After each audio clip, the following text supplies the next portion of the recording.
The year is 1348. One of the most extraordinary, and for historians like me, one of the most fascinating episodes of world history is starting to unfold. Word is spreading across medieval Europe that people are dying of a strange pestilence. Having reached the banks of England, it's headed for London, and there's nothing that London's teeming population can do to stop it.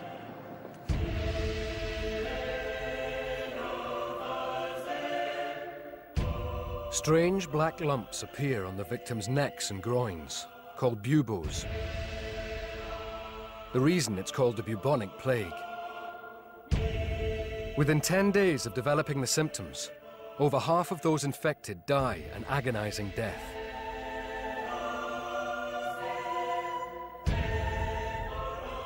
But the bubonic plague is not a disease consigned to history.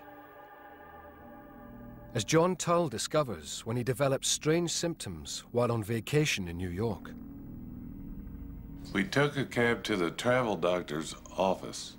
I was so sick by that point that I could not sit in a chair in his waiting room.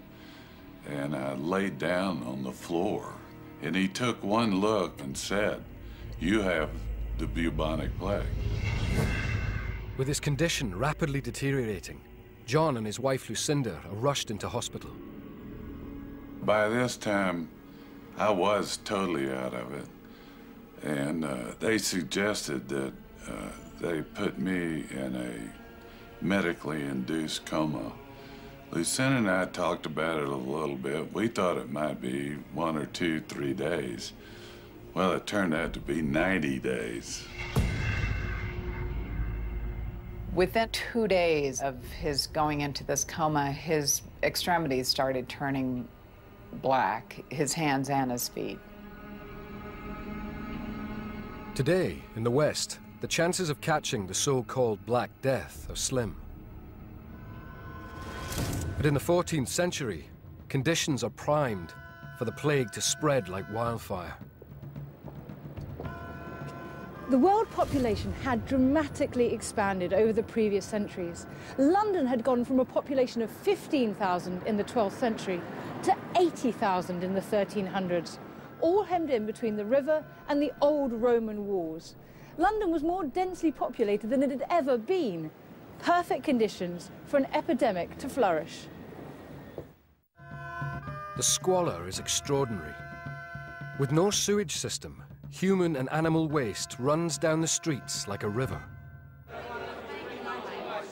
Yet despite the filth, medieval London's a thriving centre of international commerce, as it is today. This might look quintessentially modern, but trading has been going on in London since medieval times. The city was packed with people. It was a commercial hub.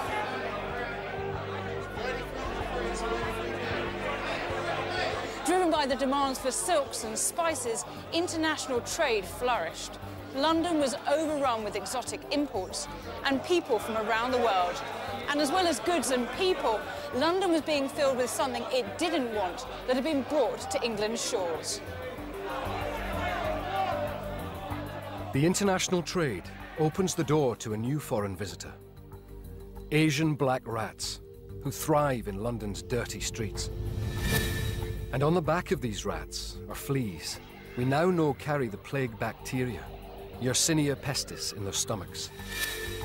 But in the 14th century, with no understanding of how the Black Death is spread, the people are defenseless to its invisible threat.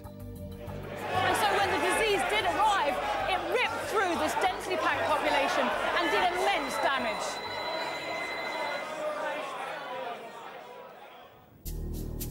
Although uncommon, rats carrying plague-infected fleas are still found in some parts of the US. We live on 5 acres, and it's in the country. And we have thousands, probably, of rodents just on our 5 acres. And maybe a third of them have the plague. All it takes is one bite from an infected flea. And John's immune system can do little to stop the plague bacteria from spreading. While John is still in his coma, Lucinda is forced to make a life or death decision. Lucinda woke me up on January 14th or 15th And she said, honey, I love you. It's January 15th, and your legs have been amputated. If I had not given permission for that, I don't think John would have lived. And I was determined that I would do everything within my power to see that he would live. So painful, difficult, horrible as it was, I made that decision and gave them permission to do amputations. Although science has done much to combat the plague, as John Tull shows, it can still strike with horrendous effect. In 14th century Europe, all they can do is bury their dead. Excavated plague pits in London give a terrifying indication of just how fast the disease kills when it enters a city's walls.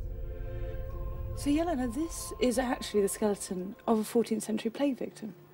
It is, yes. This is a female, and she was found from East Smithfield Catastrophe Cemetery. I'm guessing that she was one of many. Yes, from that site, we curate over 600, but they believe that there were several thousand that would have actually been buried there. So yes, high numbers of people dying very quickly. In England, over a quarter of the entire population succumbs to the Black Death. When this huge number of people died, how did they cope with all the corpses? You might think with a catastrophe that you're just going to get these great big open pits and everyone's just going to be flung in rather randomly. But the interesting thing about East Smithfield is that people are actually being placed in a very nice, neat, ordered manner. They're trying to sort of follow the process of a Christian burial, so they're sort of trying to keep some sort of degree of normality around, you know, this sort of awful epicenter of this catastrophe.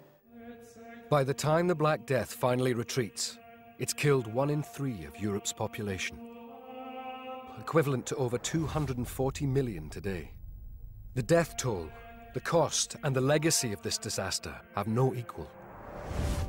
The Black Death was the most profound disaster that humankind has ever known. Its symptoms were horrifying and degrading. It brought fear and humiliation. It was sudden and lethal.